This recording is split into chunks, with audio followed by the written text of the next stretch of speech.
Price B to God. கர்த்தருக்கு ஸ்தோத்திரம். விசுவாசம் நாம் தேவனுடைய வார்த்தைக்கு கீழ்ப்படுகிற பொழுது நாம் விசுவாசத்தில் வளருகிறோம். ஆதி காலத்தில் தேவன் ஆதாமுக்கும் ஏவாளுக்கும் நிறைய பாடங்கள் அல்ல, ஒரே ஒரு பாடத்தை ஏதேன் தோட்டத்தில் கற்றுக் கொடுக்க விரும்பினார். அன்பு, விசுவாசம், ஜெபஜீவியம், கிருபை, பரிசுத்தம், நீடிய பொறுமை, இதெல்லாம் இல்ல, கீழ்ப்படிதல் என்கிற ஒரே பாடத்தை கற்றுக் கொடுக்க விரும்பினார். ஆதியாகமம் 2ஆம் அதிகாரம் 16-17 வசனங்களில் வாசிக்கிறோம்.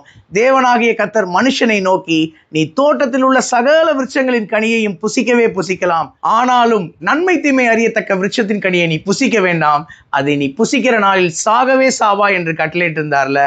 தேவன் அவர்களுக்கு கீழ்ப்படியும்படியாக ஒரே ஒரு நிபந்தனை, ஒரே ஒரு கட்டளையை தான் கொடுத்திருந்தார். அதிலும் அவர்கள் கீழ்ப்படிய தவறிய பொழுது, கீழ்ப்படியாமற் போன பொழுது, தேவன் அவர்களுக்கென்று வைத்திருந்த நித்திய ஜீவன், அழியாமை, ஆளுமை, தேவனோடு உள்ள ஒரு ஐக்கியம், தேவ சாயல், தேவ மகிமை, சுதந்திரம், இந்த 7 காரியங்களை அவர்கள் இழந்து போனார்கள்ல. கீழ்ப்படியாமற் போன பொழுது பாவமும் உட்பிரவேசித்தது. அவர்கள் பயந்து போய் விருட்சங்களுக்குள்ளாக தங்களை ஒளித்து கொண்டார்கள். பிசாசனுடைய ஆளுகை தொடங்கி விட்டதுல. நாம் தேவனுக்கு கீழ்ப்படுகிற பொழுது விசுவாசத்தில் வளருவோம். மாறாக நாம் கீழ்ப்படியாமற் போகும் பொழுது அவிசுவாசத்தின் பிள்ளைகளாக மாறிவிடுகிறோம். எபிரேயரை ஆக்கியோன் சொல்றாரு, நாம் கெட்டு போக பின் வாங்குகிறவர்களாக இராமல் நம்முடைய ஆத்துமா ஈடேற விசுவாசிக்கிறவர்களாக இருப்போம். நாம் விசுவாசிப்போம், தேவனுக்கு கீழ்ப்படிவோம், நித்திய ஜீவனை சுதந்திரித்துக் கொள்வோம். என்னுடைய வாயின் வார்த்தை, என்னுடைய இதயத்தின் தியானங்கள் கர்த்தருக்கு முன்பாக பிரதியாக இருக்கட்டும்.